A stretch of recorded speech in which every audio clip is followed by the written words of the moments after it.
अस्सलामुअलैकुम दोस्तों, मेरा नाम है ज़ुबैर अवान और आप देख रहे हैं ज़ुबैर इलेक्ट्रिकल यूट्यूब चैनल। मैं आज आपको इंशाल्लाह एटीएस के हवाले से मुकम्मल ब्रीफिंग दूंगा कि एटीएस किस बेस पे वर्किंग करता है और ये हम घरों के अंदर क्यों इस्तेमाल करते हैं।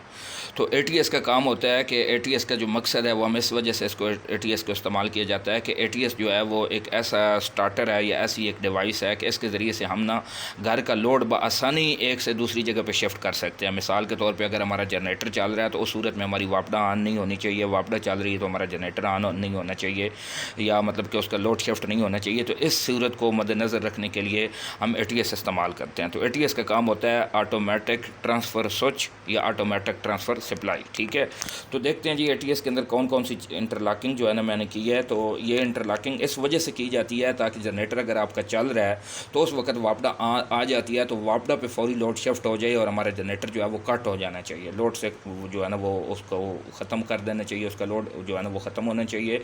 और जो हमारी वापडा वाली जो वापडा सप्लाई आती है तो सारे का सारा हमारे घर का जो लोड है, हमारे जो एसी हैं, फ्रिज हैं, चीज़ें हैं, वो उस पर शिफ्ट हो जानी चाहिए। ठीक है, ये एटीएस का काम होता है। तो एटीएस का पैनल हम इस वजह से बनाते हैं कि ताकि हमारा जो घर का लोड है वो हम आसानी बग़ैर हाथ लगाए, बग़ैर चीज़ को जो है ना वो हाथ लगाए, बग़ैर वर्किंग किए वो ऑटोमेटिक उसकी वर्किंग हो जाए और वो शिफ्ट हो जाए। तो इसके लिए हम एटीएस इस्तेमाल करते हैं। तो एटीएस जो होता है ये हम सप्लाई की शिफ्टिंग के लिए इस्तेमाल किया जाता है। तो उसकी सप्लाई के लिए बात करते हैं तो ये देखें, ये एक 2 एम्पेयर का छोटा सा ब्रेकर है, ये एक फाइंडर रिले है, ये एक डिले टाइमर है और ये एक मैग्नेट कॉन्टैक्टर है। ये चारों चीज़ें 220 वापडा पे ऑन की गई हैं। और इसी तरह बिल्कुल सेम इसी तरह ये वाली जो 3 चीज़ें हैं, एक ये मैग्नेट कॉन्टैक्टर है, ये एक डिले टाइमर है और ये एक जो है ये फ्यूज़ 2 एम्पेयर का छोटा सा फ्यूज़ है।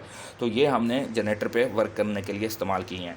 ये वाला ब्रेकर इस वजह से इस्तेमाल किया गया है ताकि अगर फाइंडर रिले का कोयल का पॉइंट ख़राब हो जाता है या इसका कोई मसला हो जाता है, कोयल का एरर आ जाता है या किसी चीज़ का सर्किट शॉर्ट होता है, नेगेटिव पॉजिटिव हमारे वापडा के जो है ना वो अगर शॉर्ट होते हैं तो सूरत में हमारी कंट्रोल वायरिंग का ब्रेकर ट्रिप होना चाहिए।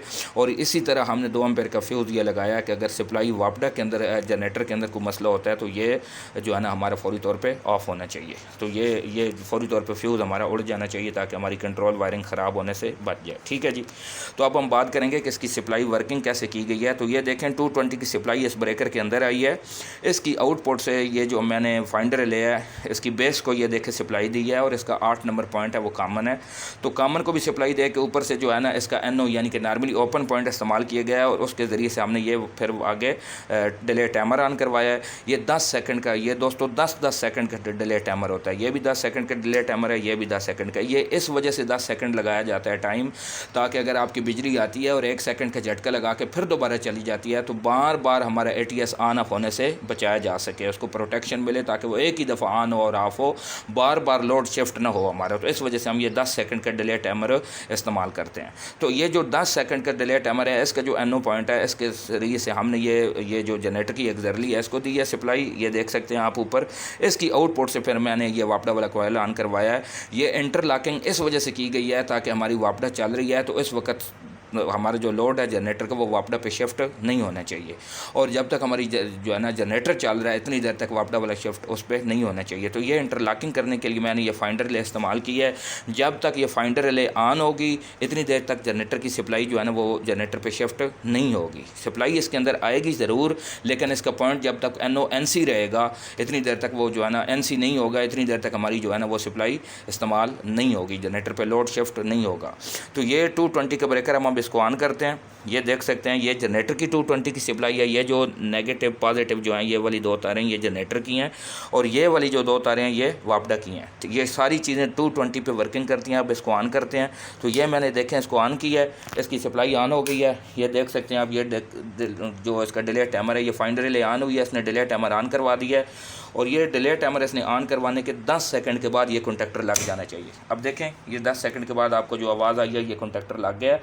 अब इंटरलॉकिंग जो की थी उसका फ़ायदा ये है कि अगर इसको हम यहाँ से देखें ना, ये मैंने दबाया तो ये वाला कट गया।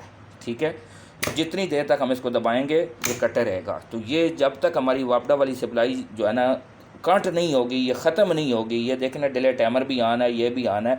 जितनी देर तक ये वापडा वाली चीज़ें ऑन होंगी ये जो है ना जनरेटर वर्किंग पे नहीं आएगा। अब हम इसको ऑफ़ करते हैं। अब देखें ना, मैंने ये यूँ समझ लें कि ये वापडा वाली सप्लाई चली गई है, ये हमारी बिजली चली गई है और हमारा जनरेटर का जो डिले टाइमर है ये देखें ना ऑटोमेटिक ऑन हो गया। ये देखें उसने ऑन करवा दिया, 10 सेकंड के बाद ये वाला कॉन्टैक्टर लग गया है। अब बिल्कुल सेम इसी तरह जैसा वापडा पे इंटरलॉकिंग की थी, जनरेटर पे भी बिल्कुल इसी तरह। आप देखें इसको अगर हम दबा देते हैं, को बंदा गलती से बच्चे को इसको दबा देता है तो ये देखे कट गया। ठीक है, तो ये इस बेस पे दोस्तों ATS वर्किंग करता है। आज इसका पार्ट 1 मैंने बनाया और इसकी कंट्रोल वायरिंग के बारे में मैंने आपसे बात की है। तो इंशाल्लाह नेक्स्ट पार्ट 2 में इसकी मैं आपको पावर वायरिंग और लोड डाल के तरीका बताऊंगा कि जनरेटर के ऊपर लोड जो है ना वो कैसे डाला जाता है, या वापडा का जो लोड वो जनरेटर पे ATS के ज़रिए से शिफ्ट कैसे किया जाता है। तो मेरी इस वीडियो को लाइक करें, शेयर करें और जो है ना मेरे चैनल को सब्सक्राइब करें ताकि आने वाली तमाम नोटिफिकेशन आपको मिलती रहें। तब तक के लिए दुआ में याद रखें। तो बहुत बहुत मेहरबानी, बहुत बहुत शुक्रिया। जिन जिन दोस्तों ने चैनल को सब्सक्राइब नहीं किया उनसे रिक्वेस्ट है, गुजारिश है कि वो चैनल को सब्सक्राइब करें, बेल आइकन को दबाएं ताकि आपको तमाम नोटिफिकेशन मिलती रहें। और बाकी ये देख सकते हैं कि इसके अंदर आप मज़ीद और भी चीज़ें अगर ATS के हवाले से इस्तेमाल करना चाहते हैं तो वो इस्तेमाल कर सकते हैं। मेरे पास ये चीज़ें अवेल थी तो मैंने ये वाली चीज़ें इस्तेमाल की हैं। आप इसके अंदर फेस फिलियर भी लगा सकते हैं और मज़ीद ज़्यादा फ्यूज़ भी लगा सकते हैं। उसके अलावा आप इसके अंदर और पियानो लाइट जो है ना वो वापडा पे ऑन करवाने के लिए वो लगा सकते हैं, पैनल लाइट, और जो जनरेटर पर वर्किंग के लिए वो आप उस पर लगवा सकते हैं। फेस फिलियर लगा सकते हैं, सीटियाँ लगा सकते हैं, एम्पेयर मीटर, वोल्ट मीटर, सारी चीज़ें, रोटरी स्विच वगैरह जो भी आप इस पर करना चाहते हैं वो आप कर सकते हैं। तो ये चीज़ जो होती है ये ऑटोमेटिक ट्रांसफ़र सप्लाई होती है, ये ऑटोमेटिक ट्रांसफ़र स्विच होता है, ये हम इस बेस पे वर्किंग करता है। तो दुआ में याद रखें, अपना ख्याल रखें और मज़ीद इस तरह की इन्फॉर्मेटिव और इंटरेस्टिंग वीडियो देखने के लिए मेरे चैनल को सब्सक्राइब करें।